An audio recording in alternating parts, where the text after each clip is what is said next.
Oi, amores! Hoje eu quero falar um pouco sobre a solidão materna. Gente, eu realmente não me lembro qual foi a última vez que eu fui ao cinema com meu marido, por exemplo. Eu me lembro de quando o Benjamin nasceu, o meu quarto na maternidade chegou um momento que virou uma balada. Eu não sabia contar quantas pessoas tinham lá dentro.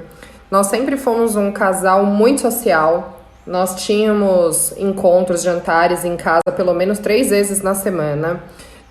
Finais de semana eu sempre tava nos shows acompanhando o Beto, então aquela vida noturna e tudo mais. E isso acabou do dia pra noite. Simples assim. Chegou um bebê e a minha vida social e afetiva com amigos também acabou. Quando alguma amiga pergunta pra mim, alguma amiga grávida, qual o melhor conselho que eu poderia dar pra ela nesse momento, de acordo com a minha experiência, sempre foi: estoque comida congelada. Ninguém me falou isso, ninguém nunca me alertou que eu não conseguiria ter tempo pra cozinhar, ou que eu não conseguiria fazer isso com o bebê no colo, no canguru, ou qualquer coisa assim. E me lembro de muitas vezes, mas assim, muitas incontáveis, ter almoçado chá, porque era o que dava pra fazer com uma mão só enquanto o Beto trabalhava. Porque eu passava horas e horas sozinha, não tenho rede de apoio, não tive rede de apoio, não tive ajuda, eu não tive irmã, tia, avó, sogra, ninguém que tivesse passado dias comigo em casa. A minha sogra me convidou pra ficar na casa dela alguns dias, mas todo mundo que é mãe, principalmente de primeira viagem, vai me entender, que quer voltar pra casa, quer ter a liberdade de abrir sua geladeira a hora que quiser, de andar de pijama o dia inteiro, toda suja de leite, aquela coisa eu queria. Mas enfim, eu queria o meu canto e acabei ficando sem nenhuma rede de apoio. E isso não se resume só no pós-parto. Eu não gosto muito de falar sobre isso, porque eu fico com a impressão de estar assustando as mães, as grávidas, as mães de primeira viagem que estão aí prestes a iniciar essa jornada. Então não gosto muito de falar disso, porque a intenção não é assustar ninguém. Por outro lado, eu me sinto obrigada a falar para que todo mundo consiga se programar e fazer um planejamento para que passe o mínimo perrengue possível. Mas o que eu queria falar mesmo é que tudo isso não se resume só ao pós-parto. No meu caso em especial, eu me mudei de cidade. Então, quando o Manuel nasceu, por exemplo, eu não tive nenhuma visita na maternidade. Tirando os avós e bisavó e a minha doula, que estava ali fazendo muito mais do que doular, ela estava realmente sendo uma amiga. Eu não tive uma única visita. Isso me dói porque eu já morava aqui, já tinha quase 2 anos, eu já tinha contatos, eu já tinha relações, não exatamente de amizade como as de São Paulo, de uma vida toda, mas que, enfim, não recebi nenhuma visita. E depois disso, o período que eu morei em Nazaré, quando nós saímos de São Paulo, foi de 1 ano e meio. Eu nunca recebi ninguém na minha casa para um jantar, por exemplo. Também nunca fui convidada para um jantar em 1 ano e meio. Depois, quando eu me mudei para Atibaia, também demorei quase 2 anos mais para começar a ter alguma vida social, para ter...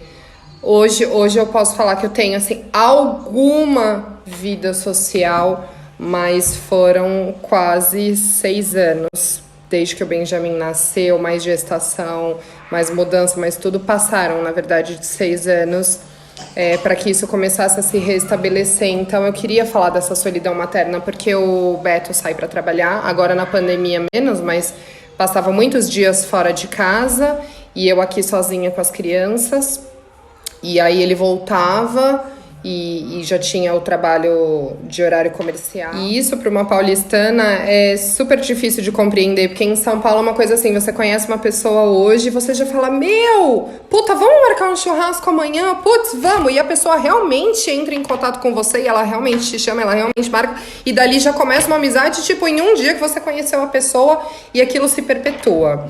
Fora de São Paulo, tanto em Nazaré quanto em Atibaia, eu não senti isso acontecer. Eu tive muita dificuldade para encontrar o meu ninho de novo, sabe? E eu percebo que isso não acontece só comigo.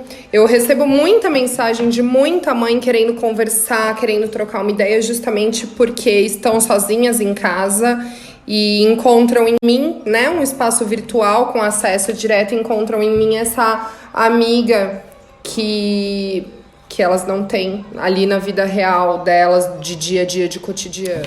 Então é um ciclo que não acaba, sabe? Você já passa uma noite super mal dormida, e aí você acorda e você começa a cuidar das coisas do cotidiano, e criança chorando, e a outra criança, vozinha de criança, né, o tempo todo, aquela vozinha fina, e aí você já vai emendar na comida, e já vai pôr na soneca, e já vai pôr no banho, e já vai arrumar a casa, e aí você já vai dormir, e aí você já tem outra noite mal dormida, e aí no dia seguinte recomeça a mesma rotina. E como eu falei no começo do vídeo, eu não me lembro a última vez que eu fui ao cinema com meu marido, por exemplo. Não me lembro mesmo, não me lembro nem se eu cheguei a ir ao cinema com ele depois que eu virei mãe. Não tô nem falando do Manuel, tô falando do Benjamin, primeiro filho. Então, e a questão não é ter saído de São Paulo e ter ficado sem rede de apoio, porque quando eu morava lá isso também já acontecia. E também não se trata das pessoas terem obrigação de te ajudar, o filho é seu, a responsabilidade é sua, mas eu acho que, poxa, a gente ajuda tanta gente a fazer tanta coisa, por exemplo, a gente faz trabalho voluntário, a gente de repente ajuda a caridade, mas não pode ajudar uma amiga que está precisando de 5 minutos sem criança falando na orelha, ou de ter uma conversa de adulto, porque a gente fica o dia inteiro conversando com criança sobre o universo de criança e a gente não consegue ter uma conversa de adulto com alguém, sabe? E isso tudo é muito sufocante. E aí se fala muito em depressão, se fala muito em ansiedade, mas ninguém vê as causas e ninguém se preocupa em amenizar essas causas. Então eu queria, na verdade, esse vídeo aqui é um desabafo.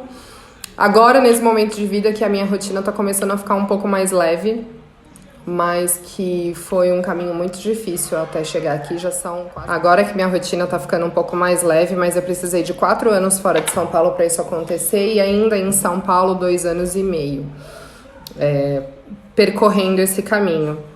E eu queria deixar aqui a reflexão de que tá todo mundo falando assim, mas o isolamento já tá muito pesado para as pessoas. Se as pessoas não morrerem de coronavírus, vão morrer de depressão, porque ninguém aguenta esse isolamento social, porque as pessoas precisam de interação. Vocês já pararam para pensar que as mães, em especial as de crianças pequenas, vivem esse isolamento social há milhares de anos? Me arrisco a dizer há milhares de anos, porque isso faz parte da nossa rotina e ninguém nunca se preocupou com isso. Hoje tá doendo em todo mundo. Até fevereiro doía só nas mães.